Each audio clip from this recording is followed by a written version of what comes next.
जय हिंद बच्चों, आप सभी का स्वागत है हमारे इस यूट्यूब चैनल वर्ल्ड एजुकेशन पर। तो चलिए बच्चों, आज की वीडियो में आप लोगों के लिए कक्षा 10th मानव ने तथा रंग बिरंगे संसार साइंस से रिलेटेड कुछ अति महत्वपूर्ण ऑब्जेक्टिव क्वेश्चन को लेकर आया हूं, जो कि आपके आगामी परीक्षा बिहार बोर्ड के लिए अति महत्वपूर्ण होगा। और बच्चों, लास्ट में आप लोगों से एक क्वेश्चन पूछा जाएगा, जिसका आंसर आप लोगों को कमेंट सेक्शन में जरूर देना है। तो चलिए बच्चों, बिना विलंब के वीडियो को स्टार्ट करते हैं। तो यहाँ पर देखिए बच्चों, जो हमारा आज का पहला क्वेश्चन दिया हुआ है, यदि किसी वस्तु का प्रतिबिंब रेटिना के पीछे बनता है तो व्यक्ति किस दृष्टि दोष से पीड़ित है। तो यहाँ पर देखिए बच्चों, जो हमारा ऑप्शन नंबर ए दिया हुआ है दूर दृष्टि दोष से, बी में दिया है बच्चों निकट दृष्टि दोष से, सी में दिया है बच्चों जरा दूर दृष्टता से, और डी में दिया है बच्चों इनमें से कोई नहीं। तो बच्चों, जिसका हमारा राइट आंसर हो जाएगा ऑप्शन नंबर ए, यानी कि दूर दृष्टि दोष से। तो चलिए बच्चों, इसी प्रकार से नेक्स्ट क्वेश्चन की ओर चलते हैं। यहाँ पर देखिए बच्चों, जो हमारा नेक्स्ट क्वेश्चन दिया हुआ है कि किसी माध्यम में छोटे छोटे कणों के निलंबन को कहा जाता है। कहने का मतलब कि बच्चों, ये हमारा परिभाषा दिया हुआ है और यह किसका परिभाषा है। तो यहाँ पर देखिए बच्चों, जो हमारा ऑप्शन नंबर ए दिया हुआ है कोलाइड का, बी में दिया है बच्चों पुंज का, और सी में दिया हुआ बच्चों प्रकाश का, और डी में दिया हुआ इनमें से कोई नहीं। तो बच्चों, इसका हमारा राइट आंसर हो जाएगा ऑप्शन नंबर ए, यानी कि कोलाइड का। तो चलिए बच्चों, इसी प्रकार से नेक्स्ट क्वेश्चन की ओर चलते हैं। यहाँ पर देखिए बच्चों, जो हमारा नेक्स्ट क्वेश्चन दिया हुआ है कि नेत्र गोला का व्यास लगभग होता है। कहने का मतलब कि बच्चों, जो हमारा नेत्र गोला का व्यास होता है वह कितना होता है। तो यहाँ पर देखिए बच्चों, जो हमारा ऑप्शन नंबर ए दिया हुआ है 2.3 सेंटीमीटर, बी में दिया है बच्चों 2.4 सेंटीमीटर, सी में दिया है 3.3 सेंटीमीटर, और डी में दिया है बच्चों 3.4 सेंटीमीटर। तो बच्चों, जिसका राइट आंसर हो जाएगा हमारा ऑप्शन नंबर ए, यानी कि 2.3 सेंटीमीटर। तो चलिए बच्चों, इसी प्रकार से नेक्स्ट क्वेश्चन की ओर चलते हैं। यहाँ पर देखिए बच्चों, जो हमारा नेक्स्ट क्वेश्चन दिया हुआ है कि विद्युत सिग्नल कौन उत्पन्न करता है। तो यहाँ पर देखिए बच्चों, जो हमारा ऑप्शन नंबर ए दिया हुआ है परितारिका, बी में दिया हुआ बच्चों प्रकाश सुग्राही, सी में दिया है बच्चों पुतली, और डी में दिया हुआ है इनमें से सभी। कहने का मतलब बच्चों, इनमें से सभी हमारे विद्युत सिग्नल उत्पन्न करते हैं। तो यहाँ पर देखिए बच्चों, जो हमारा जिसका राइट आंसर हो जाएगा ऑप्शन नंबर बी, यानी कि प्रकाश सुग्राही। तो चलिए बच्चों, इसी प्रकार से नेक्स्ट क्वेश्चन की ओर चलते हैं। यहाँ पर देखिए बच्चों, जो हमारा नेक्स्ट क्वेश्चन दिया हुआ है कि सिग्नलों की व्याख्या कहाँ होती है। तो यहाँ पर देखिए बच्चों, जो हमारा ऑप्शन नंबर ए दिया हुआ मस्तिष्क में, बी में दिया हुआ बच्चों पुतली में, सी में दिया हुआ बच्चों रेटिना में, और डी में दिया हुआ है कार्निया में। तो बच्चों, जिसका राइट आंसर हो जाएगा हमारा ऑप्शन नंबर ए, यानी कि मस्तिष्क में। तो चलिए बच्चों, इसी प्रकार से नेक्स्ट क्वेश्चन की ओर चलते हैं। यहाँ पर देखिए बच्चों, जो हमारा नेक्स्ट क्वेश्चन दिया हुआ है कि मानव नेत्र में किस प्रकार का लेंस पाया जाता है। तो यहाँ पर देखिए बच्चों, जो हमारा ऑप्शन नंबर ए दिया हुआ है उत्तल, बी में दिया हुआ है अवतल, सी में दिया है बच्चों अवलाकार, और डी में दिया है बच्चों इनमें से सभी। तो बच्चों, जिसका राइट आंसर हो जाएगा हमारा ऑप्शन नंबर ए, यानी कि उत्तल।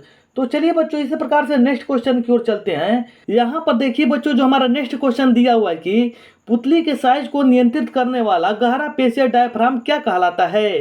तो यहाँ पर देखिए बच्चों, जो हमारा ऑप्शन नंबर ए दिया हुआ है परितारिका, बी में दिया हुआ बच्चों अभिनेत्र लेंस, सी में दिया हुआ बच्चों नेत्र पटल, और डी में दिया है बच्चों रेटिना। तो बच्चों, जिसका राइट आंसर हो जाएगा हमारा कौन सा हो जाएगा बच्चों, तो राइट आंसर हो जाएगा ऑप्शन नंबर ए, यानी कि परितारिका। तो चलिए बच्चों, इसी प्रकार से नेक्स्ट क्वेश्चन की ओर चलते हैं। यहाँ पर देखिए बच्चों, जो हमारा नेक्स्ट क्वेश्चन दिया हुआ है कि आंख की पुतली किस प्रकार की कार्य करती है। तो यहाँ पर देखिए बच्चों, जो हमारा ऑप्शन नंबर ए दिया हुआ है दिक् तंत्रिका की भांति, बी में दिया हुआ बच्चों पुतली की भांति, सी में दिया हुआ बच्चों परितारिका की भांति, और डी में दिया बच्चों परिवर्ती द्वारक की भांति। तो बच्चों, जो हमारा राइट आंसर हो जाएगा ऑप्शन नंबर डी, यानी कि परिवर्ती द्वारक की भांति। तो चलिए बच्चों, इसी प्रकार से नेक्स्ट क्वेश्चन की ओर चलते हैं। यहाँ पर देखिए बच्चों, जो हमारा नेक्स्ट क्वेश्चन दिया हुआ है कि कार्निया के पीछे एक संरचना होती है, उसे क्या कहते हैं। तो यहाँ पर देखिए बच्चों, जो हमारा ऑप्शन नंबर ए दिया हुआ है पुतली कहते हैं, बी में दिया बच्चों नेत्र पटल कहते हैं, सी में दिया बच्चों रेटिना कहते हैं, और डी में दिया हुआ है परितारिका कहते हैं। तो बच्चों, जिसका राइट आंसर हो जाएगा हमारा ऑप्शन नंबर डी, यानी कि परितारिका कहते हैं। तो चलिए बच्चों, इस प्रकार से नेक्स्ट क्वेश्चन की ओर चलते हैं। यहाँ पर देखिए बच्चों, जो हमारा नेक्स्ट क्वेश्चन दिया हुआ है कि निकट दृष्टि दोष उत्पन्न होने वाला कारण क्या हो सकता है। तो यहाँ पर देखिए बच्चों, जो हमारा ऑप्शन नंबर ए दिया हुआ है अभिनेत्र लेंस की वक्रता बढ़ जाना, बी में दिया है बच्चों अभिनेत्र लेंस की वक्रता का घट जाना, सी में दिया है बच्चों नेत्र गोलक की लंबाई घट जाना, और डी में दिया है बच्चों सभी कथन सत्य हैं। यानी कि बच्चों जो ऊपर तीनों कथन दिए हुए हैं वो तीनों कथन हमारे सत्य हैं।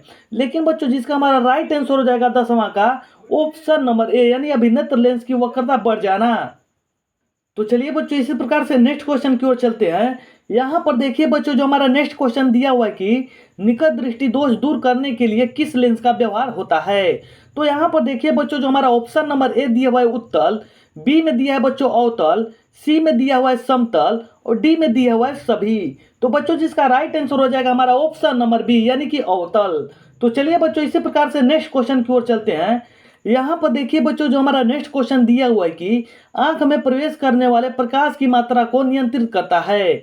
तो यहाँ पर देखिए बच्चों जो हमारा ऑप्शन नंबर ए दिया हुआ है परितारिका, बी में दिया बच्चों पक्षमाजी पेशियां, सी में दिया हुआ बच्चों पुतली, और डी में दिया हुआ है लेंस। तो बच्चों जिसका राइट आंसर हो जाएगा हमारा ऑप्शन नंबर ए, यानी कि परितारिका। तो चलिए बच्चों इसी प्रकार से नेक्स्ट क्वेश्चन की ओर चलते हैं। यहाँ पर देखिए बच्चों जो हमारा नेक्स्ट क्वेश्चन दिया हुआ है कि नेत्र में प्रवेश करने वाले प्रकाश किरणों का अधिकांश अपवर्तन होता है। तो यहाँ पर देखिए बच्चों जो हमारा ऑप्शन नंबर ए दिया हुआ है नेत्रोद अंतर पृष्ठ पर, बी में दिया बच्चों अभिनेत्र के अंतर पृष्ठ पर, सी में दिया बच्चों कार्निया के बाहरी पृष्ठ पर, और डी में दिया बच्चों इनमें से कोई नहीं। तो बच्चों जिसका राइट आंसर हो जाएगा हमारा ऑप्शन नंबर सी, यानी कि कार्निया के बाहरी पृष्ठ पर। तो चलिए बच्चों इसी प्रकार से नेक्स्ट क्वेश्चन की ओर चलते हैं। यहाँ पर देखिए बच्चों जो हमारा नेक्स्ट क्वेश्चन दिया हुआ है कि मंद प्रकाश में किसकी शिथिलता से पुतली पूर्ण रूप से फैल जाती है। तो यहाँ पर देखिए बच्चों जो हमारा ऑप्शन नंबर ए दिया हुआ है कार्निया, बी में दिया हुआ बच्चों परितारिका, सी में दिया हुआ बच्चों एरिस, और डी में दिया हुआ बच्चों इनमें से कोई नहीं। तो बच्चों जिसका राइट आंसर हो जाएगा बच्चों हमारा ऑप्शन नंबर बी, यानी कि परितारिका। तो चलिए बच्चों इसी प्रकार से नेक्स्ट क्वेश्चन की ओर चलते हैं। यहाँ पर देखिए बच्चों जो हमारा नेक्स्ट क्वेश्चन दिया हुआ है कि नेत्र गोलक के गोले होने पर देख पाते हैं। तो बच्चों इसका आंसर आप लोग को कमेंट सेक्शन में जरूर देना है। तो चलिए बच्चों सबसे पहले ऑप्शन को देख लेते हैं हम लोग। तो यहाँ पर देखिए बच्चों जो हमारा ऑप्शन नंबर ए दिया हुआ है बच्चों निकट की वस्तुओं को, बी में दिया बच्चों दूर की वस्तुओं को, सी में दिया है बच्चों 25 सेंटीमीटर की दूर पर की वस्तुओं को, और डी में दिया है बच्चों इनमें से कोई नहीं। तो बच्चों इसका आंसर आप लोग कमेंट सेक्शन में जरूर दीजिएगा, और आप लोग कमेंट सेक्शन में ये भी जरूर बताइए कि इन 15 क्वेश्चनों में से आप लोग को कितने क्वेश्चन पहले से ही आ रहे थे। तो बच्चों चलिए मिलते हैं इसी प्रकार से नेक्स्ट वीडियो में, तब तक के लिए जय हिंद।